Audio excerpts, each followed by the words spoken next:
নমস্কার, সবাইকে স্বাগতম আমাদের চ্যানেলে। আজকে আমরা আইনের একটা খুব গুরুত্বপূর্ণ বিষয় নিয়ে কথা বলবো।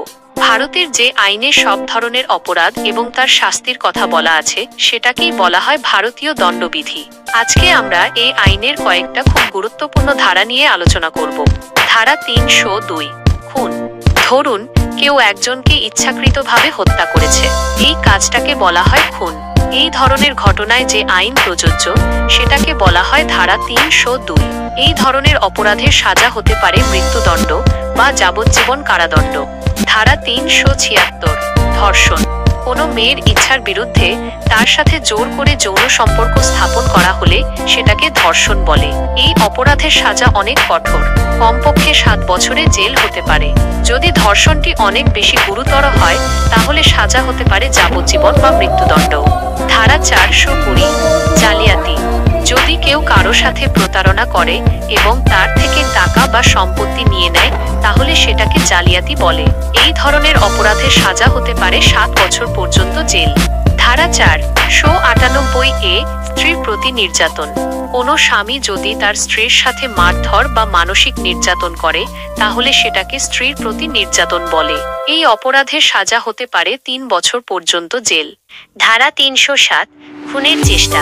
যদি কেউ ইচ্ছাকৃতভাবে কাউকে হত্যা করার চেষ্টা করে তাহলে সেটি খুনের চেষ্টা বলে গণ্য হবে। এজন্য সর্বোচ্চ 10 বছরের কারাদণ্ড হতে পারে।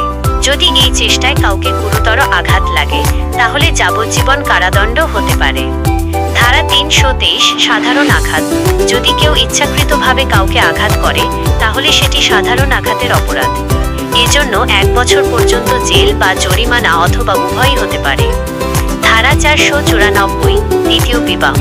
যদি কেউ তার বৈধ স্ত্রী থাকা সত্ত্বেও অন্য কাউকে বিয়ে করে তাহলে সেটি দ্বিতীয় বিবাহ বলে গণ্য হবে। এজন্য 7 বছর পর্যন্ত জেল বা জরিমানা অথবা উভয়ই হতে পারে। ধারা 505, অপপ্রচার।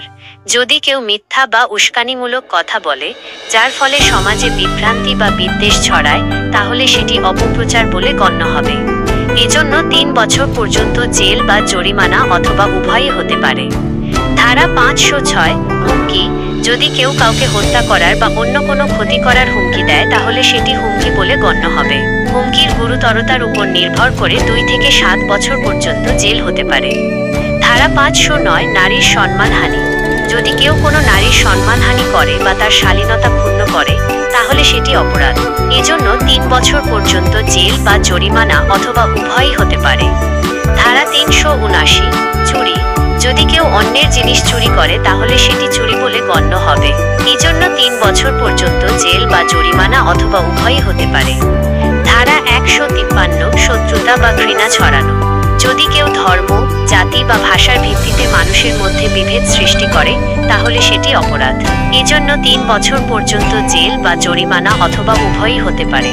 উপসংহার: আজকের ভিডিওতে আমরা ভারতীয় দণ্ডবিধির কিছু গুরুত্বপূর্ণ ধারা নিয়ে আলোচনা করেছি। এই ধারাগুলি জেনে রাখা আমাদের সকলের জন্য জরুরি। এই আইনগুলি আমাদের দৈনন্দিন জীবনে কতটা গুরুত্বপূর্ণ তা আশা করি আপনারা বুঝতে পেরেছেন। ভিডিওটি ভালো লেগে থাকলে অবশ্যই লাইক, কমেন্ট করবেন এবং চ্যানেলটি সাবস্ক্রাইব করে রাখবেন। আরও নতুন নতুন আইন সম্পর্কে জানতে আমাদের সাথেই থাকুন। ধন্যবাদ।